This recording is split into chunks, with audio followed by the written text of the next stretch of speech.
Justin Trudeau looks back on a tumultuous 2022 in year-end interview with 24newsread.blogspot.com. The Prime Minister defends the use of the Emergencies Act, discusses proposed firearms legislation. As the calendar counts down the final days of December, Canadians are taking time to reflect on the past year, and Prime Minister Justin Trudeau is no exception. In a year-end interview with 24newsread.blogspot.com news chief political correspondent Rosemary Barton, Prime Minister Justin Trudeau touched on a number of topics that have been top of mind for Canadians over 2022. The full interview will air on 24newsread.blogspot.com television on Sunday at 11:30 a.m. Here are 5 key subjects the Prime Minister discussed. The Emergencies Act. Trudeau's government invoked the Emergencies Act on February 14 for the first time in the law's 34-year history to address protests against COVID-19 restrictions in Ottawa and at a number of Canada's border crossings. At that point, protesters who were part of the self-styled Freedom Convoy had for weeks gridlocked downtown Ottawa and later began blocking border crossings, snarling key trade routes as a result. The invocation of the act, which was revoked a little over a week later, gave the federal government temporary powers to deal with the protests, but it also drew much criticism from protesters, opposition politicians and civil liberty advocates. Barton asked Trudeau if he thought the country had suffered any long-term damage because of its invocation. It did, in a very limited way, the job that it was brought in to do, Trudeau replied. Nobody got seriously injured, nobody had any lasting effects from it, and it cleared the situation. After weeks of hearings that started in October, the Public Order Emergency Commission is currently weighing whether the use of the Act was justified. Its report to Parliament is due by next February. It's unfortunate we had to use it. I didn't want to use the Emergencies Act, Trudeau told Barton.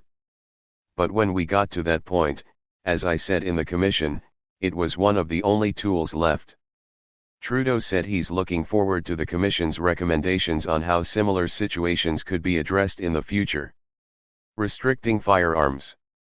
Trudeau's government has come under fire in recent months over a controversial amendment to its proposed gun legislation, Bill C-21. The bill initially was meant to ban handguns, but an amendment tacked on in committee would expand the list of prohibited weapons to include some hunting rifles.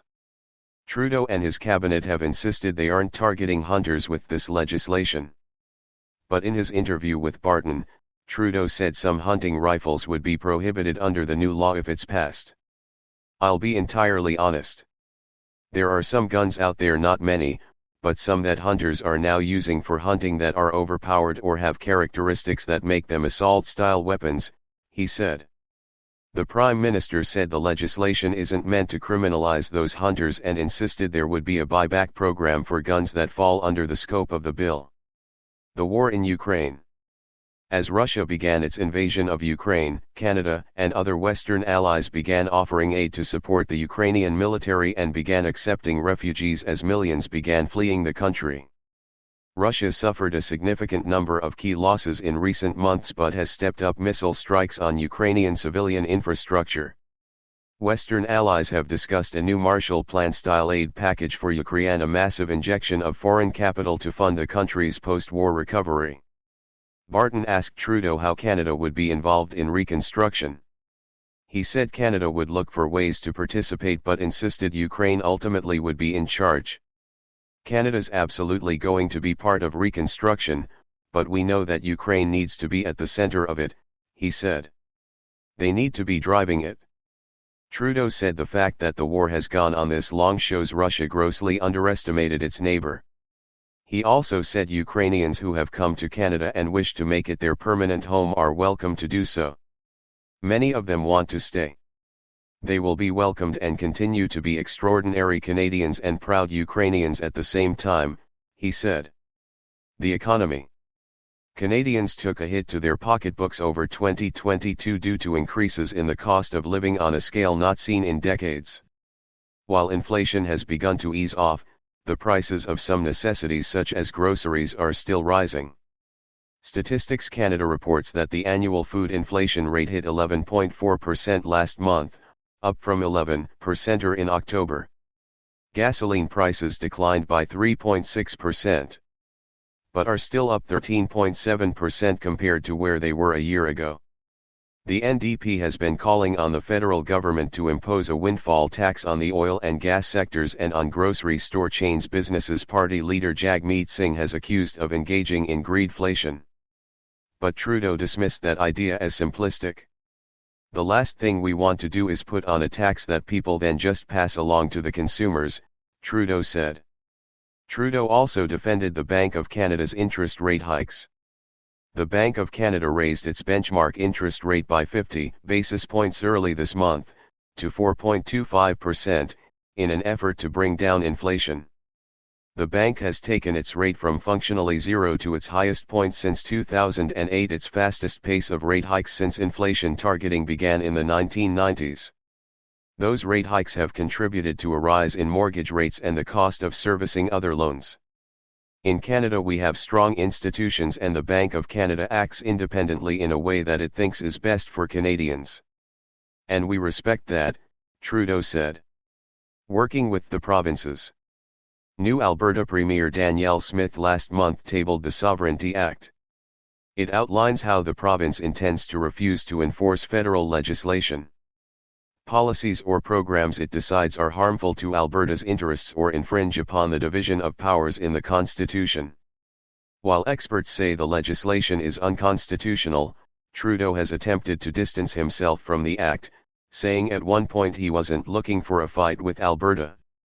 During his interview with 24newsread.blogspot.com, Trudeau insisted he can find common ground with Smith on certain topics.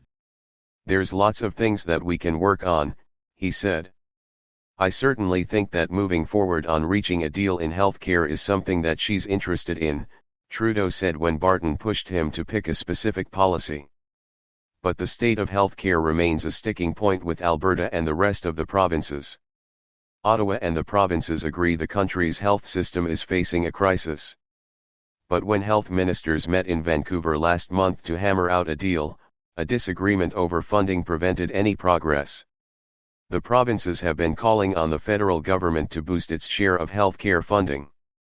But Ottawa insists it won't offer up any cash until the provinces agree to meet certain conditions such as increasing access to family health services. If I were to send people all the money they need in the provinces, there is no guarantee that folks would be waiting less time in the hospitals, Trudeau said. There is no point putting more money into a broken system. The impasse comes as many healthcare facilities, particularly children's hospitals, struggle with a shortage of staff and overwhelming demand due to a combination of COVID-19, influenza and respiratory infections. Quebec Premier François Legault said he is more confident after meeting the Prime Minister Tuesday that the premiers and the federal government can arrive at a healthcare deal for long-term increased funding. I really sensed there was a desire there to move forward on that issue, Legault said. I think we're moving in the right direction. The provinces have been calling on the federal government to boost its share of healthcare funding. But Ottawa insists it won't offer up any cash until the provinces agree to meet certain conditions such as increasing access to family health services. If I were to send people all the money they need in the provinces, there is no guarantee that folks would be waiting less time in the hospitals, Trudeau said. There is no point putting more money into a broken system. The impasse comes as many healthcare facilities, particularly children's hospitals, struggle with a shortage of staff and overwhelming demand due to a combination of COVID-19, influenza and respiratory infections.